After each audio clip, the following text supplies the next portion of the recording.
Primeramente presento a nuestros ponentes.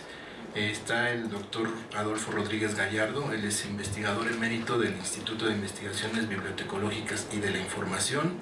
Actualmente es el director de la Dirección General de Bibliotecas de la Universidad Nacional Autónoma de México.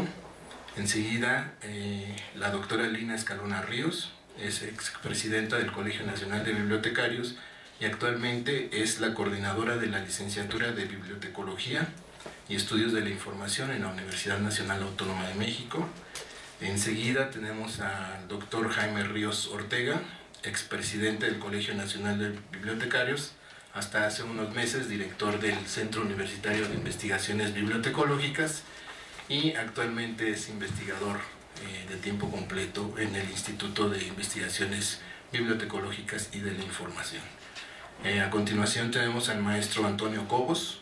Él es socio del CNB y actualmente es el coordinador de la licenciatura en Biblioteconomía en la Escuela Nacional de Biblioteconomía y Archivonomía de la Secretaría de Educación Pública.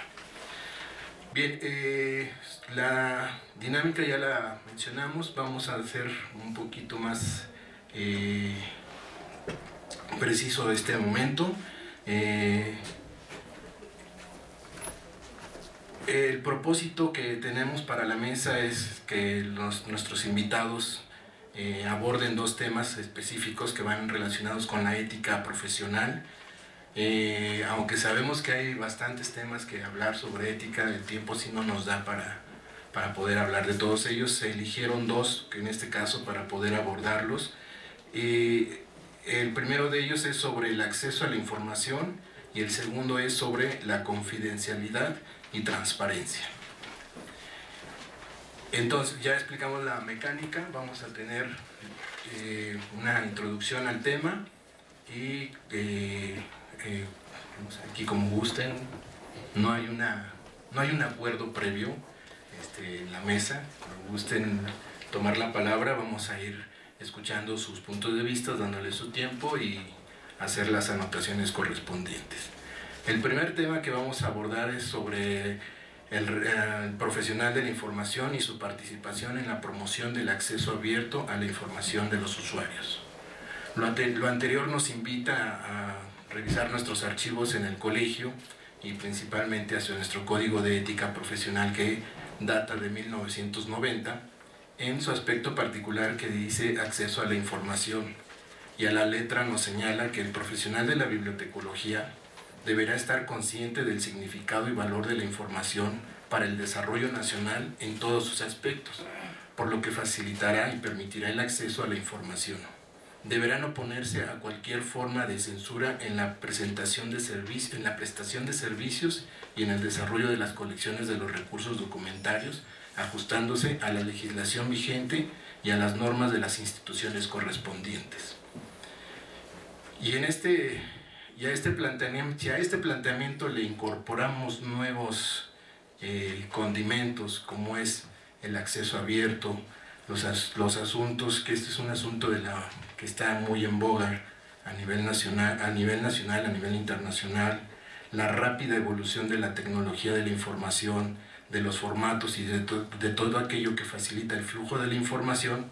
Las preguntas que les plantearíamos son: ¿cuál es el papel que deberá jugar el profesional de la información en este siglo XXI? La formación humanista del profesional será la pieza clave o lo serán los provenientes de la ética de la información o la ética de las tecnologías de la información. ¿Quién guste tomar la palabra? Bueno, democráticamente dijeron muy querido, primero las damas. Como soy la única, bueno, tomaré la palabra. Muchas gracias, doctor Ariel, por la invitación que nos ha hecho. Y bueno, yo quiero dar mi punto de vista sobre lo bien estructurado que está nuestro código de ética. Cuando yo recibí la invitación, dije, a ver, ¿y qué con el Open Access? ¿Qué con los documentos digitales? ¿Qué con esta discusión académica que se tiene entre muchos profesionales de diferentes áreas, ya abogados, ya informáticos, ya bibliotecarios, sobre el acceso abierto de documentos digitales, ¿sí?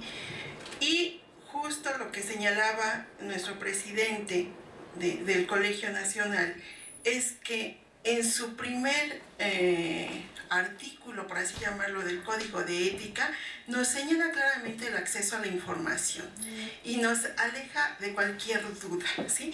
Tenemos que estar conscientes de que debemos dar acceso a la información a todos los usuarios, a toda nuestra comunidad, a toda la sociedad, ¿sí? Sin desapegarnos de la normatividad jurídica, ¿sí? Porque mucho se ha dicho con Open Access de que si estamos violando los derechos de autor, si estamos violando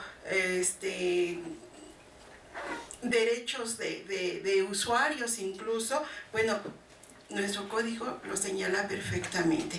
Y creo que en ese sentido el profesional ha jugado un papel importantísimo desde siempre, ¿sí? Desde que se establecieron, por ejemplo, las bibliotecas públicas, en donde la función del bibliotecario era atender a toda la comunidad, sin distinción de raza, de credo ni de nada, proporcionándole toda la información, o sea, teniendo acceso abierto para toda la información que la persona requiriera.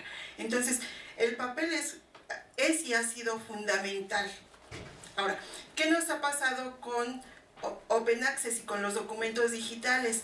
Creo que nos ganaron en el tiempo, ¿sí? Porque aún tenemos ahí tareas pendientes. Las cuestiones éticas están bien manejadas, ¿sí? Pero las cuestiones de formación para el manejo de estos materiales, creo que por ahí todavía tenemos trabajo que realizar. Y yo dejaría la segunda pregunta para una segunda vuelta. Bien, como usted, Antonio. Gracias.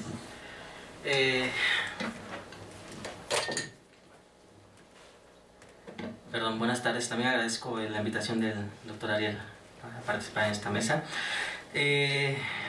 Un poco en concordancia con lo que dice la doctora Lina, yo más bien me voy a guiar un poco sobre el artículo primero de nuestro Código de Ética. Si bien el acceso a la información debe de ser fundamental para nosotros como profesionales de la información, también tenemos que ser conscientes que este Código de Ética está hecho básicamente para los profesionales de la información.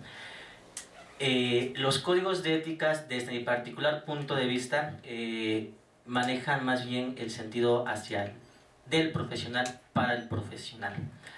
En ese sentido, yo creo que debemos trabajar un poquito más en vistas para nuestros propios usuarios. Tenemos que ser conscientes que trabajamos para un usuario. Sin nuestra materia de trabajo no trabajamos para ellos, obviamente nos van a rebasar muchas cuestiones, por ejemplo la tecnología.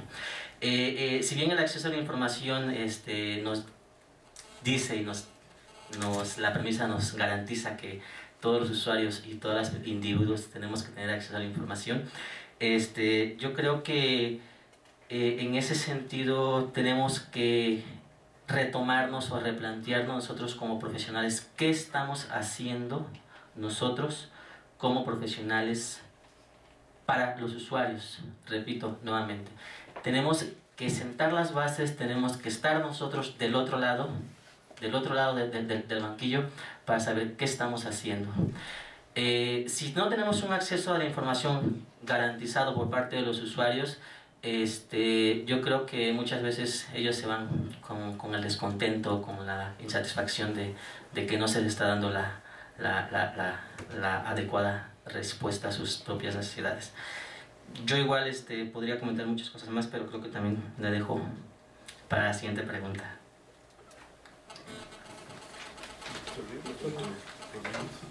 Los viejitos al final. Estoy en la categoría de viejitos, entonces. Bien, pues buenas tardes a todos. Gracias por la invitación. Estoy muy contento de participar en estas actividades iniciales del Colegio Nacional de Bibliotecarios en la Ciudad de México. Agradezco de verdad muchísimo esta invitación. Y contestando a la pregunta de cuál es el papel que debe jugar este profesional de la información del siglo XXI, con un aspecto muy concreto que tiene que ver con la promoción y el acceso abierto a la información de los usuarios, hay varios puntos que pudiéramos tocar, pero quizás el principal para mí es, como obligación profesional, tendría que ver con la necesidad que tienen nuestros bibliotecólogos de tener que identificar aquellas fuentes de mayor valor social para nuestros usuarios. Por supuesto, en un contexto abierto, porque la problemática ha cambiado. Hace los años 40, 50, y cuando Internet no se podía imaginar el potencial que tenía, el problema dentro de las democracias se planteaba de un modo diferente. El problema que teníamos era el individuo frente al Estado y cómo procurábamos contrapesos para que el Estado no avasallara la libertad de los individuos, entre ellos incluido todo lo que eran sus libertades personales y su información en lo particular, y el uso que hacía de esta información. Bien, la situación ha cambiado porque ahora el problema que nos planteamos no es precisamente esto, en tanto que está garantizado por los derechos universales del hombre, la libertad, en fin. Ahora el problema que nos planteamos es, ¿qué hacemos con tanta información? Mucha de la cual es basura, o no tiene ningún grado de calidad, no está avalado por nadie, y simplemente en el océano de información que nos movemos, ¿cómo podemos distinguir aquella información valiosa de la que no sirve absolutamente para nada? Entonces me parece que el primer punto en el que tendríamos que estar parados con nuestros colegas bibliotecarios es la necesidad que tienen de identificar las mejores fuentes de información con las cuales van a apoyar a sus usuarios.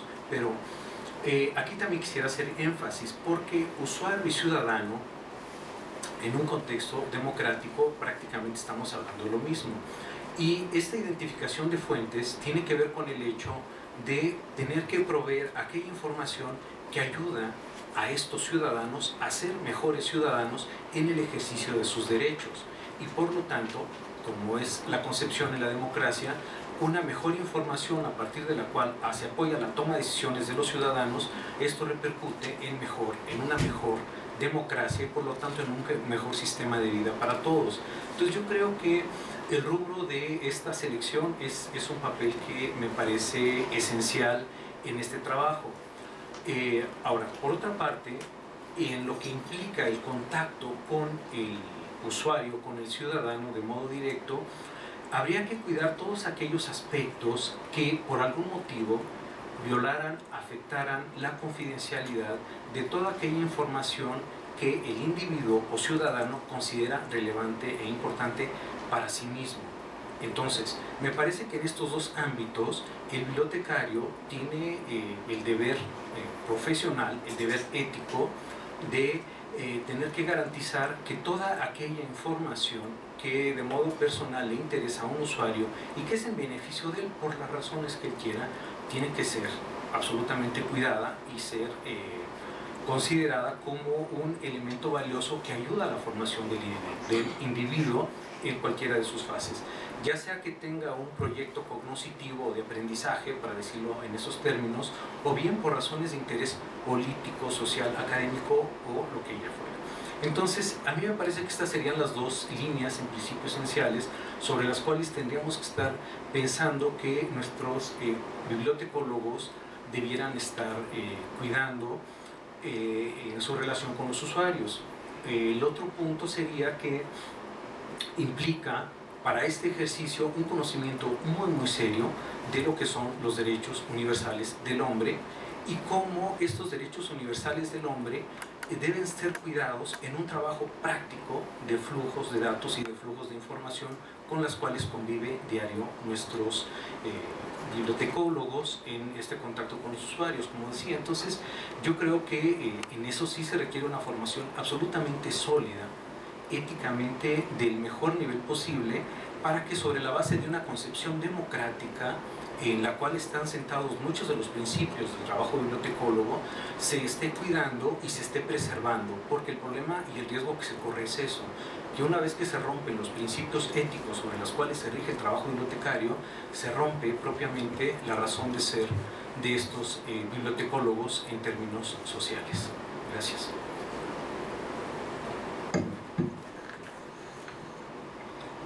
Mire, yo creo que existen dos aspectos. Uno que es los aspectos de un profesional, los aspectos éticos generales, como tienen que ver con la honestidad, con el evitar conflictos de intereses, como tiene que ver con la calidad del trabajo que ofrece, etc. Pero me parece, a lo mejor estoy equivocado, pero me parece que estamos equivocando la terminología cuando estamos hablando de Open Access. Open Access es otra cosa, es una forma de editar. No tiene nada que ver con el... Bueno, sí tiene que ver con algo, pero no tiene nada que ver, es más, casi ni tiene que ver con los bibliotecarios, sino con los editores. Entonces, el Open Access como tal. Si habláramos de libre acceso, si hablamos de libre flujo de información, si hablamos de la posición del bibliotecario en contra de la censura, entonces sí estaríamos hablando del acceso a la información. Pero el Open Access no tiene necesariamente, no tiene que ver con una cuestión de flujo o de acceso a la información por parte del bibliotecario. Es un proceso editorial que lo hace una asociación, lo hace una revista. ¿Y qué quiere decir el Open Access? Bueno, es el decir, esta revista está producida electrónicamente, está puesta en una computadora, en una base de datos, etc. Y cualquier persona tiene acceso a eso. Eso es Open Access. Quiere decir que no estamos cobrando por la suscripción, que no estamos...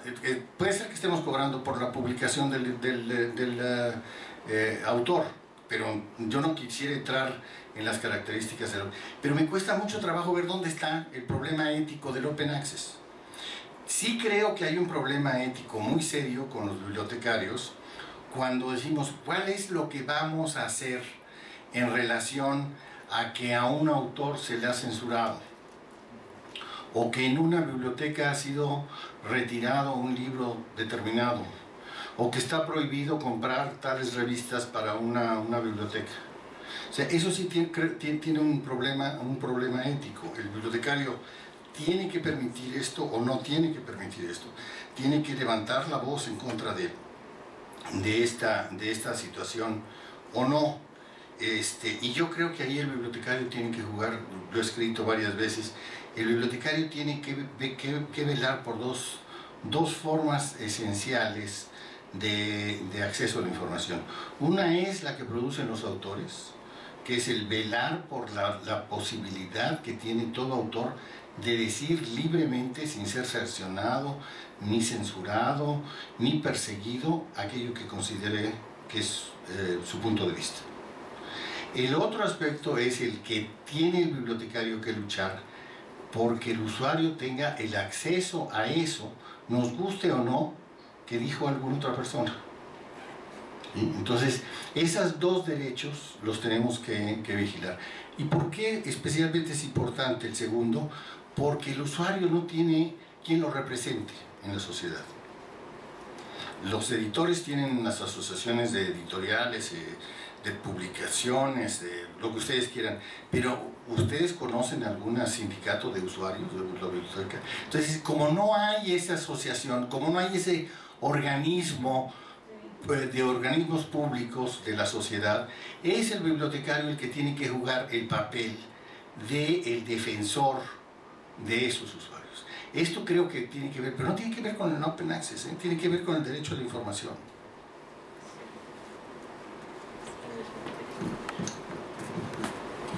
Bien, aquí dejaron una pregunta abierta, no sé si gusten responder o ampliar su comentario. Todavía estamos en esta parte de la primera pregunta. Doctora Escalona.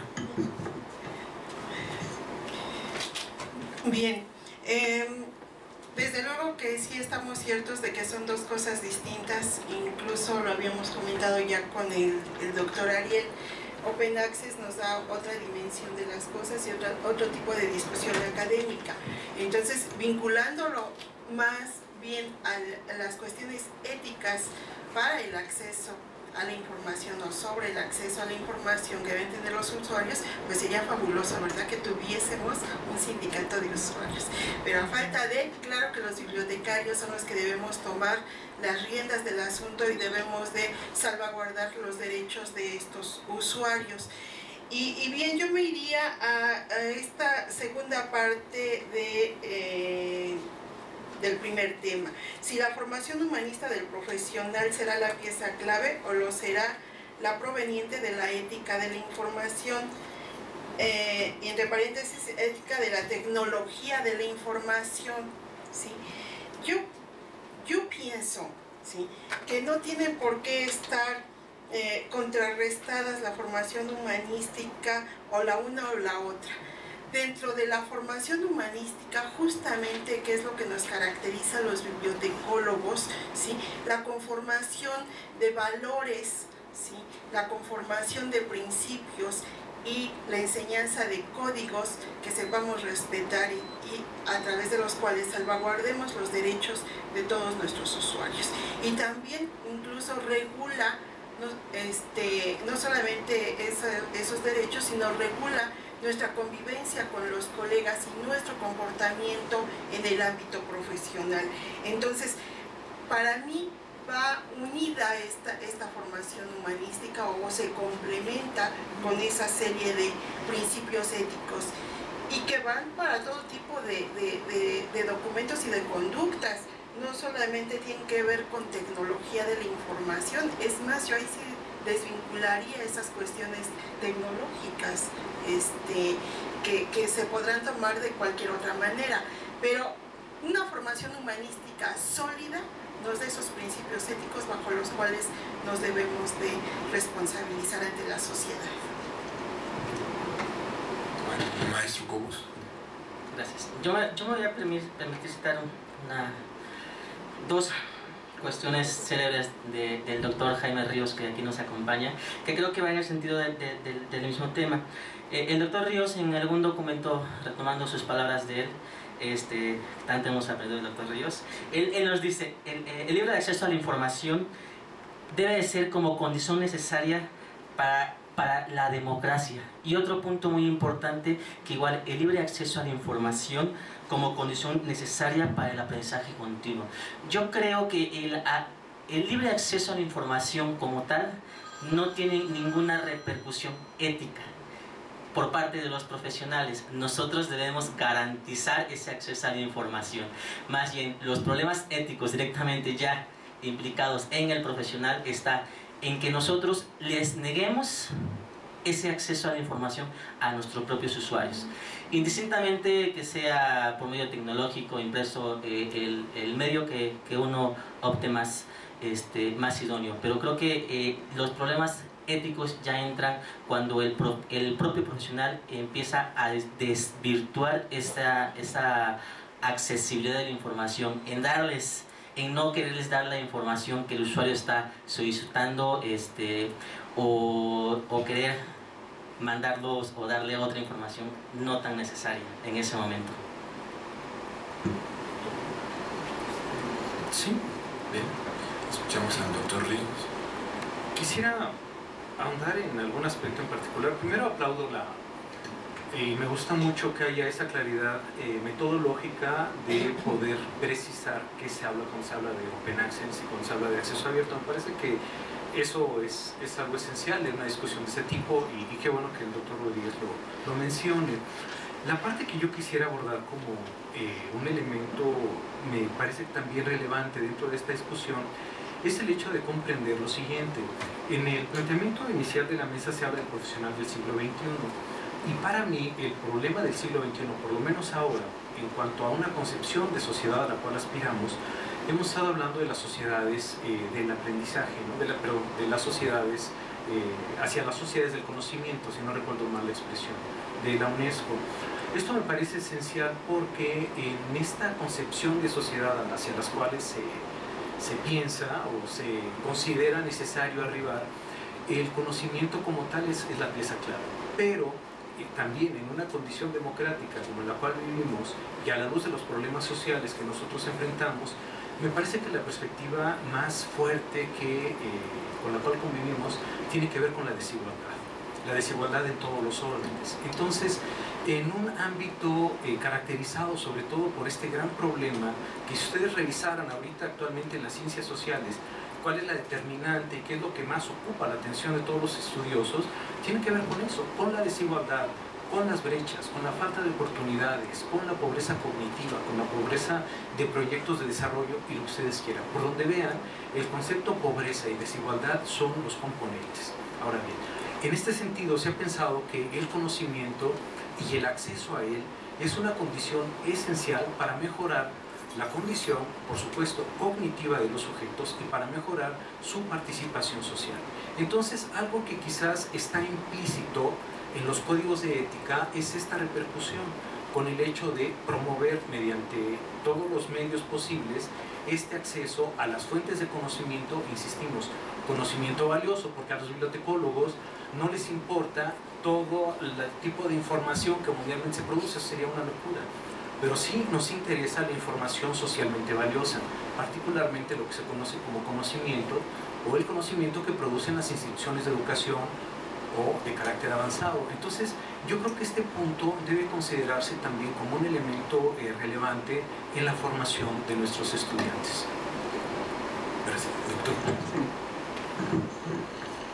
Sí, mire, muy brevemente yo quisiera decir que yo no creo que exista una ética del humanismo y una ética de la tecnología. Yo creo que existe la ética de un profesional, o la ética en general, en la cual, bueno, para los que son creyentes, pues ahí están los 10 mandamientos, más o menos. Ahí está el principio de todo, ¿no? Pero finalmente, ¿qué viene siendo un código de ética? Un código de ética es una guía de conducta, de conducta de un profesional, de cómo debe trabajar, independientemente del instrumento que yo vaya a usar. No tenemos el código de conducta del microfilm y el código de conducta de la digitalización. Tenemos un código de conducta. Creo que es una falsa disyuntiva, porque finalmente cuando aceptamos que estamos tratando de formar con valores humanos a los individuos, lo que estamos diciendo es que estamos formando en esos valores que nosotros creemos que son los esenciales, que son valores propios del individuo, de la persona, del ser humano, y que los acepta como válidos, que son los que lo mueven. ¿Cuál sería la diferencia con otro tipo de valores? Bueno, perdón, con otro tipo de valores. Los otros tipos de valores tienen como esencia el decir, esto me tengo que portar bien o me tengo que portar de tal forma porque hay una divinidad, hay un ser que me está guiando. En el humanismo somos los responsables, somos el centro de la humanidad, somos el centro de las cosas. Entonces, esos valores son los que tienen que guiarnos. Finalmente, la tecnología no es más que un producto del ser humano. Gracias. Vamos a dar paso a una intervención del público. Tienen 5 segundos para dar su participación, si es que la hay. Si no, vamos a pasar al segundo tema. 5, 4, 3, 2. Bien, pasamos al segundo tema. Acuérdense,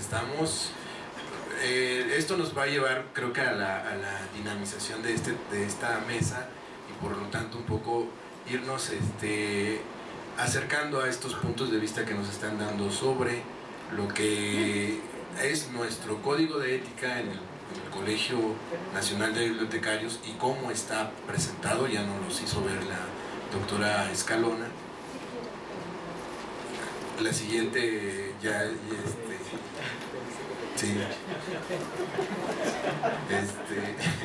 sí, vamos, perdieron la oportunidad. Por allá atrás también levantaron la mano, pero también es que allí quienes nos están siguiendo en línea, pues nos están haciendo tal vez preguntas. Le vamos a pedir a nuestro colega Eli que en su momento nos diga si hay alguna, cuando tengamos que seguir. Bien, vamos a continuar con el segundo bloque de preguntas. Y este segundo bloque de preguntas tiene que ver con el profesional de la información y el respeto a la confidencialidad y transparencia. A este respecto, el Código de Ética del Colegio nos refiere dos asuntos o dos puntos que están relacionados con la imparcialidad y objetividad y el respeto a la confidencialidad. Por lo que se refiere a la imparcialidad y objetividad, el código a la letra dice que el profesional desempeñará su labor profesional ejerciendo con un criterio libre e imparcial que garantice la objetividad de su trabajo sin ocultar ni desvirtuar los hechos que puedan inducir al error. Deberá siempre distinguir sus puntos de vista personales de los institucionales en las que presta sus servicios.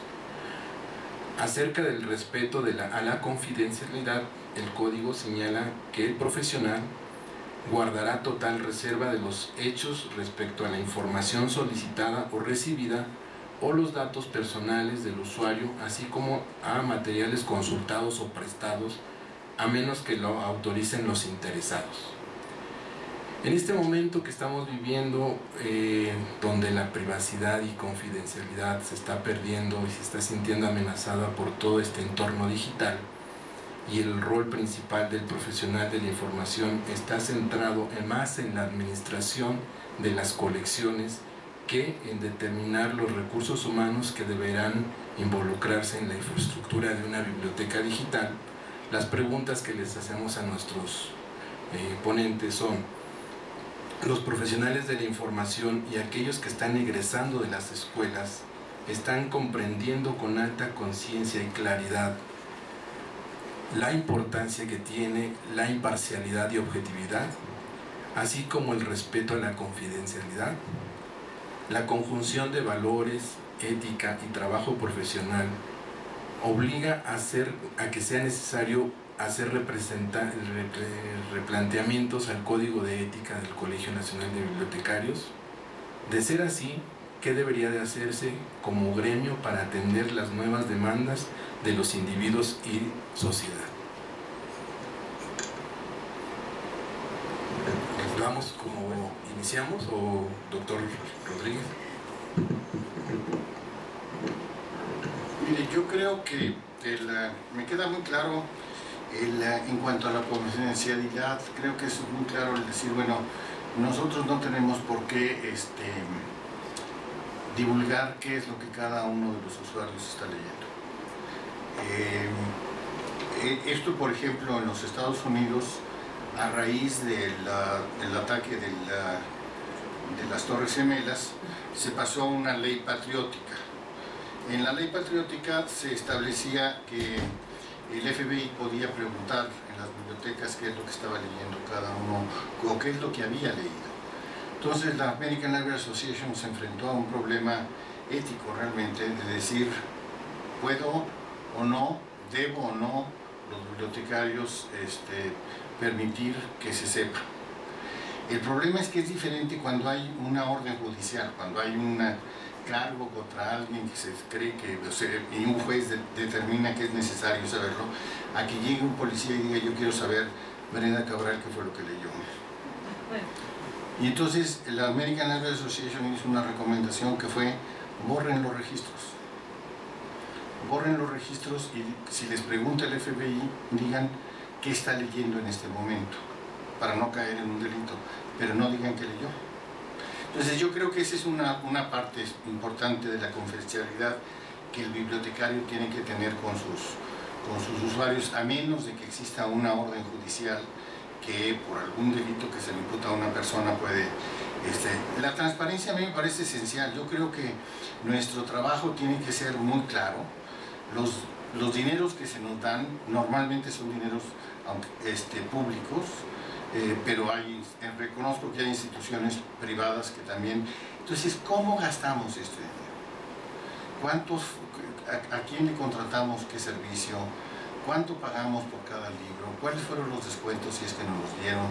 ¿Cuánto, o sea, Me parece que el bibliotecario tiene que trabajar en una caja de cristal sobre los gastos que hace y las cosas que recibe. Porque a mí me parece muy sospechoso que de repente hay bibliotecarios que uno dice, bueno, qué barbaridad, cómo viaja, ¿no? Y entonces, bueno, pero yo quisiera llamar la atención brevemente sobre un problema que creo que tenemos que pensarlo. No tengo una respuesta. Hay problemas que se nos presentan nuevos. Y no nuevos porque se hayan inventado últimamente, sino porque con las nuevas tecnologías obtienen una dimensión diferente. Y quiero poner el caso de la pornografía. O sea, la pornografía está ahí, habrá gente que le gusta, habrá gente que no le guste.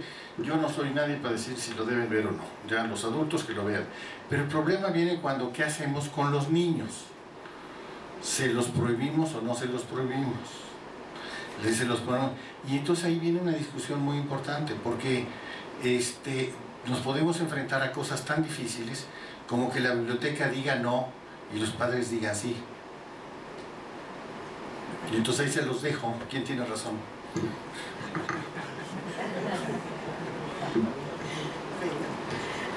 Muy buena pregunta, doctor. Yo tampoco tengo la respuesta, desafortunadamente. Pero sí hay cuestiones serias que en las escuelas nos planteamos, y una de ellas es justamente esta pregunta que plantea el doctor Ariel. ¿Realmente los alumnos están comprendiendo con alta conciencia y claridad estos conceptos de imparcialidad y objetividad? Yo me iría más allá de esa pregunta, ¿sí? ¿En cuántas instituciones de educación bibliotecológica se dan a conocer o se da a conocer el código de ética profesional? ¿Sí? Porque les puedo decir que haciendo revisión de algunos planes y programas de estudio, existen planes en los que la ética no existe por ninguna parte, ¿sí? Entonces, y partimos claramente de que los valores éticos no se enseñan en clase, los valores se traen desde la familia, ¿sí? Tiene razón, doctor, se maman, dice. Toda la razón del mundo. Pero sí, es nuestra obligación como institución educativa, ¿sí?, enseñarles, mostrarles cuáles son los códigos a nivel internacional, cuál es nuestro código de ética, cuál es nuestra responsabilidad social frente a la comunidad a la cual servimos, y que debemos regirnos por este marco. Sin embargo, así como lo pregunta el doctor, si quisiera yo asegurar que los muchachos lo están comprendiendo cabalmente, es una pregunta difícil de responder. Esto nos obligaría a replantear el código de ética del Colegio Nacional. Creo que el código de ética nos da los fundamentos básicos que rigen a nuestra profesión.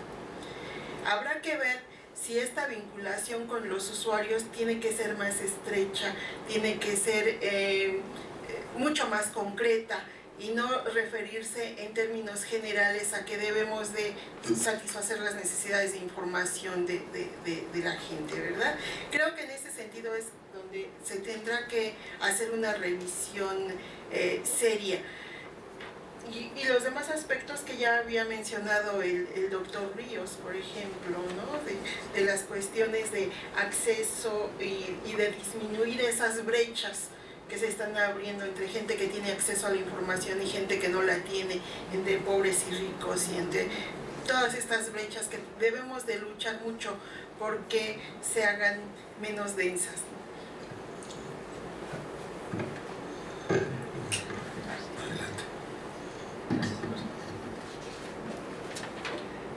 Yo voy a hacer un poquito, seguir de lo que comentaba la doctora Lina, y lo que nos decía el doctor Rodríguez. Si bien las conductas no se enseñan, sí es preocupante en verdad conocer y ver que en las escuelas de bibliotecología del país no se les está enseñando a los alumnos una formación ética como tal. no es que se les quiera enseñar, sino que se les tiene que dar los elementos mínimos éticos para que ellos comprendan cuándo su trabajo o su labor profesional es ético y cuándo deja de serlo. En ese sentido, también es algo muy importante conocer. La ética de un profesional no tiene nada que ver ni con un gremio bibliotecario, ni con un gremio de profesionales, sino es algo personal. Cuando un profesional se dirige con principios de honradez, honestidad, transparencia, como bien lo decía el doctor Rodríguez, y tiene estas cualidades quizá un poco natas o adquiridas a lo largo de todo su aprendizaje, yo creo que el actuar de ese profesional ya es ético. No es necesario que se les enseñe en la escuela. Sin embargo, sí se les tiene que dar los elementos necesarios para decirles cómo sí y cómo no, prácticamente.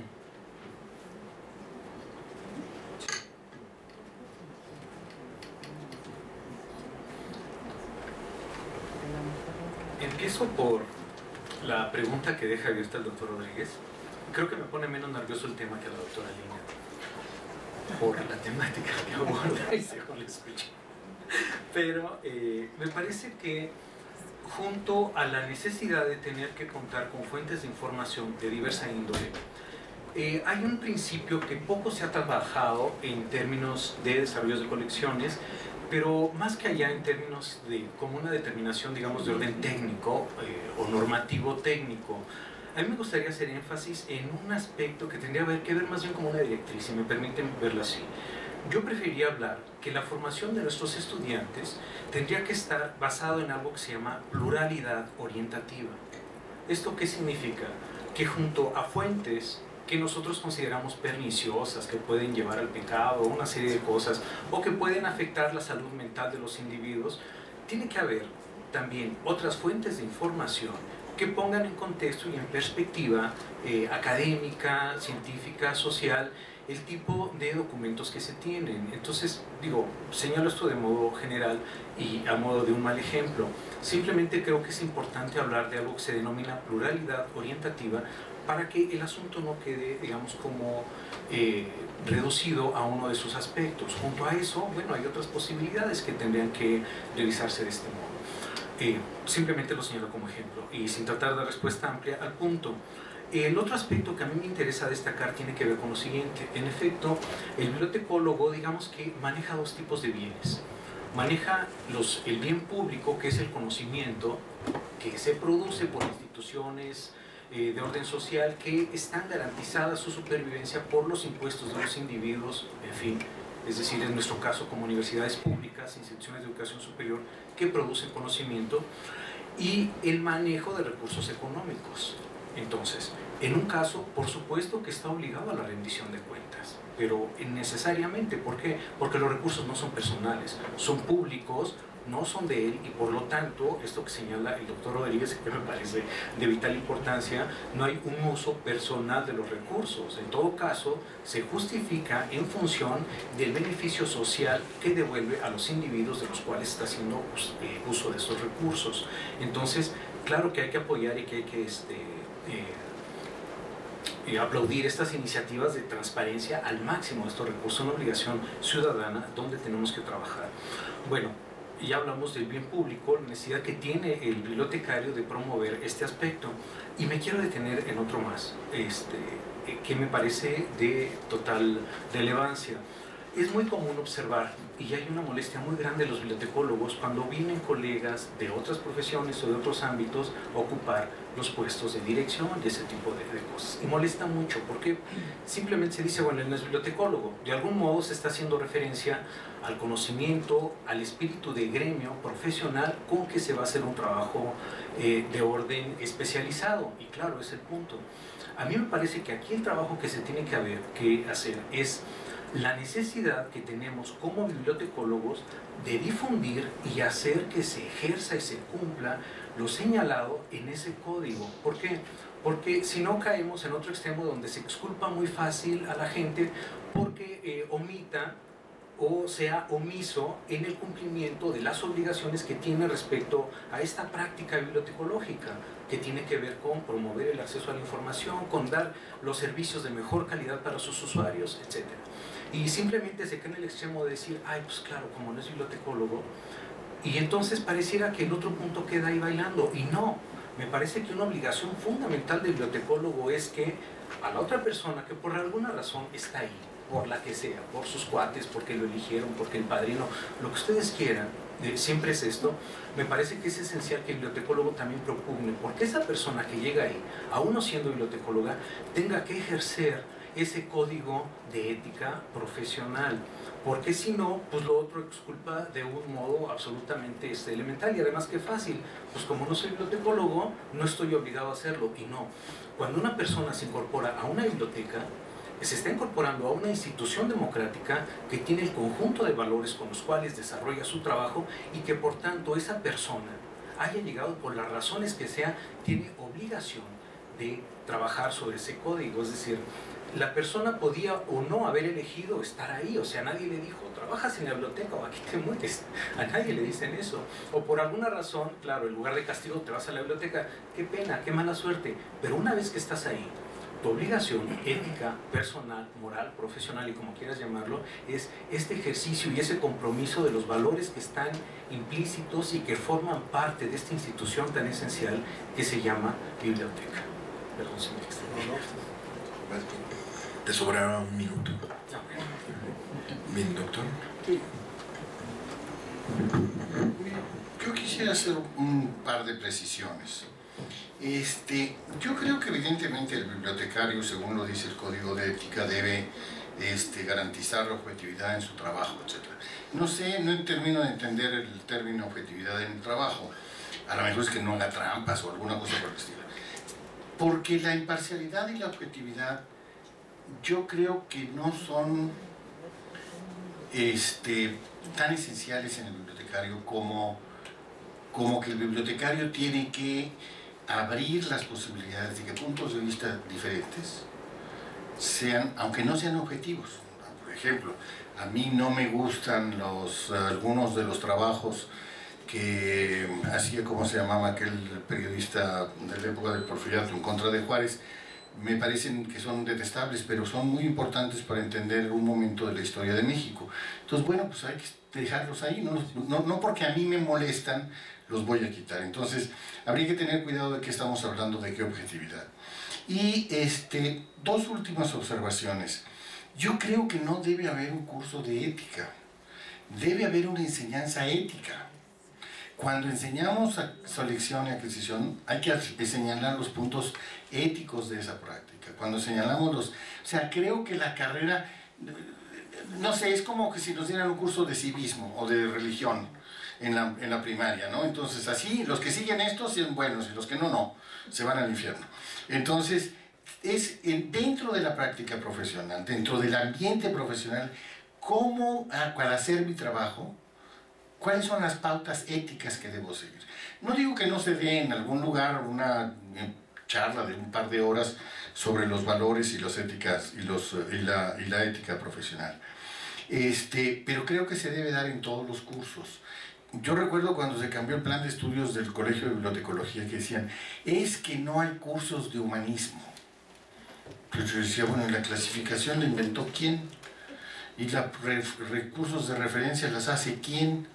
Entonces, bueno, entonces querían que hubiera un curso de humanismo en la bibliotecología. Y por último, nada más quisiera hacerle un comentario a mi amiga Lina. Dijo una cosa que me alarmó, dijo, si los estudiantes comprenden correctamente, y ahí se me alació el pelo, porque ¿quién va a calificar que comprenden correctamente? Entonces ya nos convertimos en censores. Y si no tienen un punto de vista contrario a nosotros, quiere decir que ya no lo hicieron, no entendieron correctamente. Podemos discutir con ellos los puntos de vista que tengan dentro de la ética, de la no ética, y de la tecnología, y de los servicios, pero aguas, cuando empezamos a decir que tal cosa está correcto. Claro, cuando clasifican a alguien en lugar de literatura en la P, la ponen en la Z, pues sí, está mal.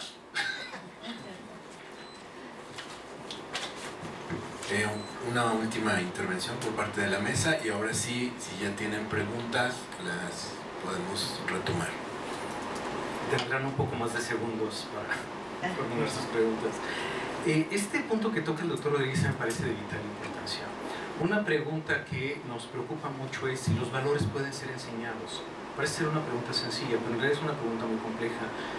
Me parece que en términos cognitivos y de pedagogos no tenemos una respuesta muy clara, pero no podríamos estarnos esperando hasta que los pedagogos u otros especialistas se pusieran de acuerdo para tocar la temática. Un punto que a mí me parece esencial, sin tratar de pensar que esto sea la solución al respecto, es lo siguiente. Podríamos, digamos, hacer las cosas un poco a la inversa. ¿Qué pasa cuando se violan estos principios de código profesional? ¿Cuáles son las consecuencias sociales? ¿Cuáles son las consecuencias para el individuo?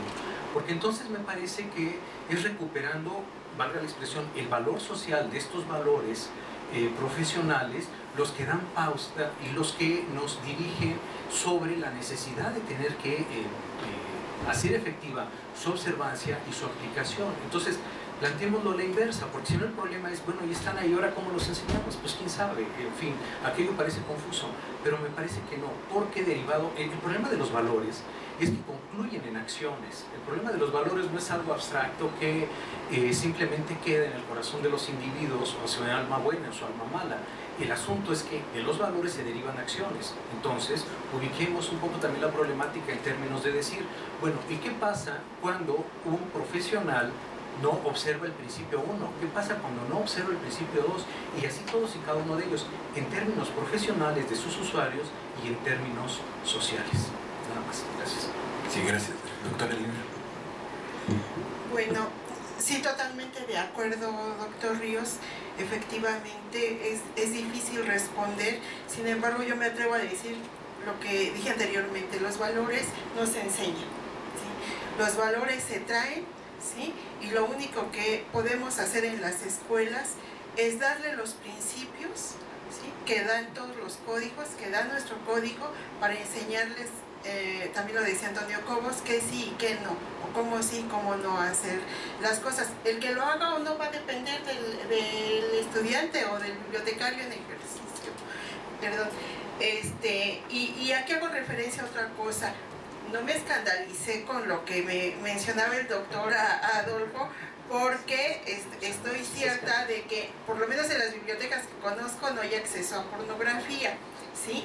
Y yo decía, lo he dicho en muchos cursos, pero este es un momento ideal para hacerlo. El uso de la información no es asunto del bibliotecario. Si tenemos disponible la información en la biblioteca, tenemos la obligación de darla a quien lo pida, ¿sí? Yo les decía a mis alumnos, a ver si les piden cualquier gente las 20.000 formas de suicidarse y el pobre está con una enfermedad terminal, si se mata no es nuestro asunto. Si tenemos el libro de las 20.000 formas de suicidarse, se lo damos porque nos lo está pidiendo. O sea, nuestro código de ética nos marca darle al usuario la información que está requiriendo. ¿Para qué lo use? Eso ya va más allá de nuestro alcance, ¿no? Y referente a la protección y transparencia de la información, esto se da en México, como todos ustedes saben, a partir de la Ley de Protección de Datos de 2010 y el de Transparencia de la Información Pública a partir de 2002. Sin embargo, como bien dice el doctor Adolfo, bueno, la transparencia del manejo de fondos y demás ha sido también de mucho tiempo.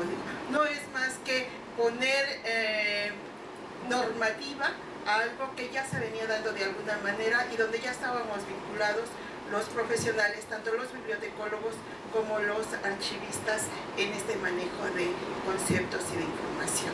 Gracias. Doctor. Bien, vamos a reunir intervenciones no mayores a 2 minutos. Parece que hay intervenciones que nos están siguiendo en línea. Ahorita leemos una participación aquí y de los que nos están siguiendo a través del canal de YouTube del Instituto. Ustream, perdón. Bueno, ahora sí, yo quería hacer relación en la cuestión de imparcialidad. Cuando hablamos de calidad en información, ¿cómo la haríamos en esta parte para que realmente el bibliotecario o el recién egresado entendiera qué tendría o qué material sería de calidad para que lo pusiera a disposición de los usuarios? Y la otra, con referencia a la transparencia de la información, yo creo que ahí sí hay información, sobre todo datos personales en los cuales no se deben de poner a disposición de todo mundo, sobre todo la dirección, el teléfono de algunos usuarios, y en la cuestión también de algunos contenidos, sobre todo de archivos, cuando estamos hablando de en referencia a licitaciones y otros aspectos, que ese tipo de información se pone, tiene caducidad en que se protege esa información. Gracias. ¿Gustan dar una respuesta?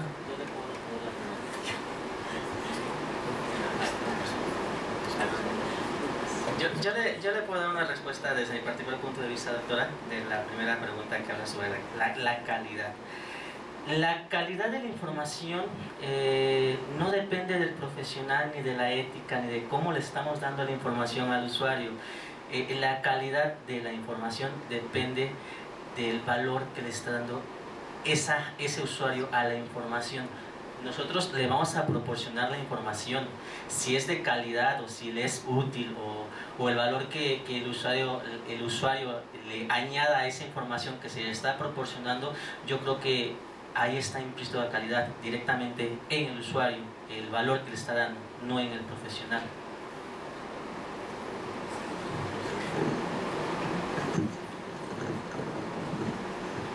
Bueno, yo creo que el problema de la calidad de la información es múltiple. Yo creo que es diferente cuando hablamos de la calidad de la información desde el punto de vista editorial.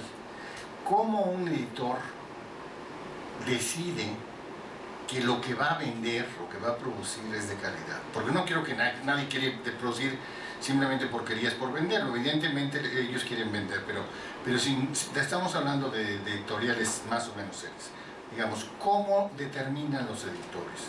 ¿Cómo lo determinan los que incluyen algunas publicaciones en bases de datos? Porque la idea es, vamos a incluir cosas de calidad. Si ponemos, ¿cómo los bibliotecarios evalúan la calidad? ¿Cómo sabemos que lo que está produciendo un autor es de calidad o no? Por las citas que o sea, es una cosa bien difícil. Y nada más quiero decir a Brenda que en octubre-noviembre, la DGB va a hacer un seminario, una reunión de esas de 3 días que hacemos, precisamente sobre eso. ¿Qué es la calidad en la información? Porque es muy sencillo decir la información de calidad. Y claro, lo lógico es la información que un usuario utiliza, eso es, pero creo que hay demasiadas cosas envueltas en esto para tener una visión exclusivamente desde un solo punto de vista sobre la calidad de la información. Nos preocupa muchísimo en la dirección de bibliotecas qué es eso, cómo podemos definirlo, cómo le estamos seguros que lo que le estamos ofreciendo a nuestros usuarios es algo de calidad. Es muy fácil escondernos, porque en la biblioteca universitaria uno dice normalmente, pues es el investigador el que seleccionó, ¿no? ¿Ya? No. Pero en la biblioteca pública no. Entonces, ¿cómo seleccionamos? ¿Cómo sabemos cuándo algo es de calidad o no? Bien, vamos a dar paso a una intervención que tenemos en línea de Chiapas, y la pregunta que nos plantea aquí: ¿por qué tiene que vincularse la ética profesional con lo personal? Bien, quien guste, doctor Rigo, doctora, pasan sus minutos. Bueno, en la pregunta hay 2 veces la palabra personal. ¿Por qué la ética personal se tiene que vincular con lo personal? Profesional. Bueno, porque la ética profesional es lo que norma la conducta, las pautas de conducta de un individuo. Es como un médico. Un médico tiene la obligación de luchar por su paciente, porque no por tratar de sanarlo. Se supone que desde el punto de vista ético lo podía explotar también, ¿verdad? Darles aspirinas al infinito y entonces para mantenerlo ahí. Bueno, pero eso sería una acción poco ética o no ética. Entonces es lo mismo, nosotros tenemos que tener ciertos valores que tienen que ver desde los valores tradicionales, digamos, comunes, como son la honestidad, la verdad, la seguridad de no traicionar a las instituciones donde trabajamos, etc., hasta otros aspectos que tienen que ver con esto que estamos hablando del flujo de información, con la libertad de expresión, con otra serie de cosas que sí nos conciernen directamente a nosotros.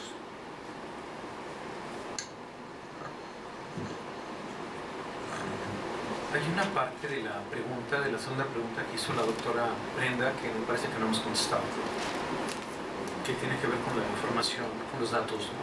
La confidencialidad. Yo quisiera señalar que la parte que tiene que ver con transparencia, fundamentalmente está vinculada con todo aquello que tiene que ver con el ejercicio de recursos públicos.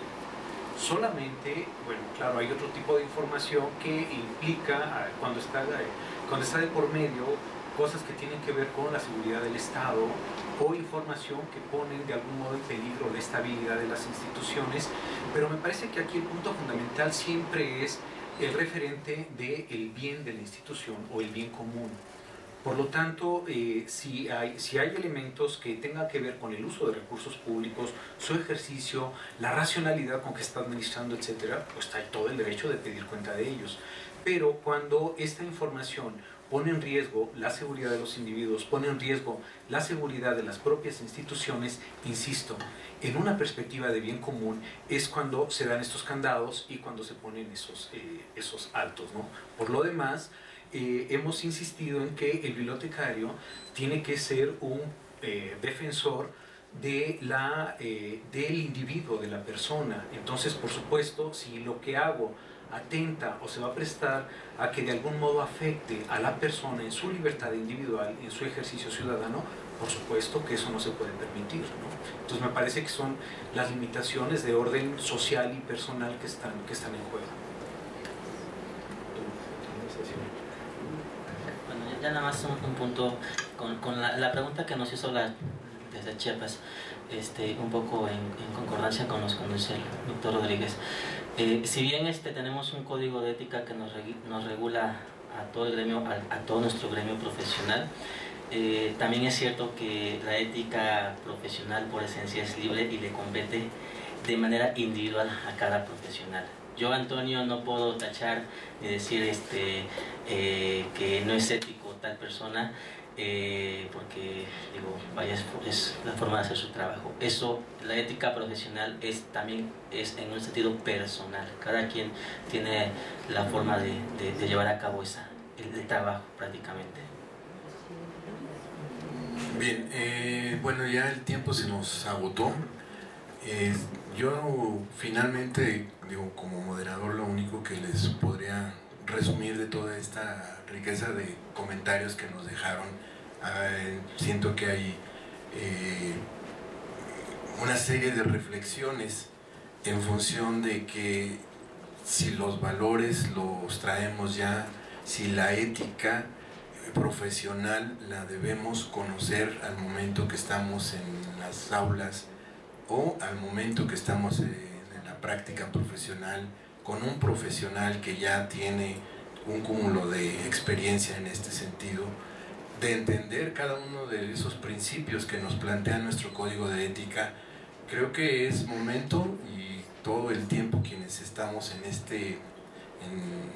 pues como profesionales de la información, recordar que hay un código de ética, recordar que tenemos principios que hay que seguir, y cual sea de los 9, 10 principios que tiene nuestro código de ética, hacerlos valer, como justo nos lo decía el doctor Ríos, hacerlos valer, porque eso es lo que nos hace ser distintos a otros profesionales, nos marca ese rumbo de que nosotros tenemos que seguir si es que realmente pretendemos estar dentro de este seguimiento como profesionales. Y si no, también nos tenemos que seguir, porque al incorporarnos a un mercado laboral hay unas reglas, hay unos principios, hay valores que por los cuales nos debemos de conducir. Y finalmente la parte del entorno digital y todo esto nos está, como también lo comentó el doctor Rodríguez, está creando nuevos problemas, nuevas alternativas para que nosotros ampliemos ese horizonte que tenemos de camino de trabajo. Y como tal vez algunos nos convencieron al entrar a esta disciplina, es una disciplina del futuro, el futuro ya está desde hace mucho con nosotros y hay que estar caminando junto con él, viendo todas estas vicisitudes que nos trae por delante. Les agradecemos su presencia en esta mesa redonda, les vamos a dar un fuerte aplauso a nuestros ponentes y a su vez un reconocimiento por parte del Colegio Nacional de Bibliotecarios al doctor Jaime Ríos Ortega, al maestro Antonio Cobos Flores,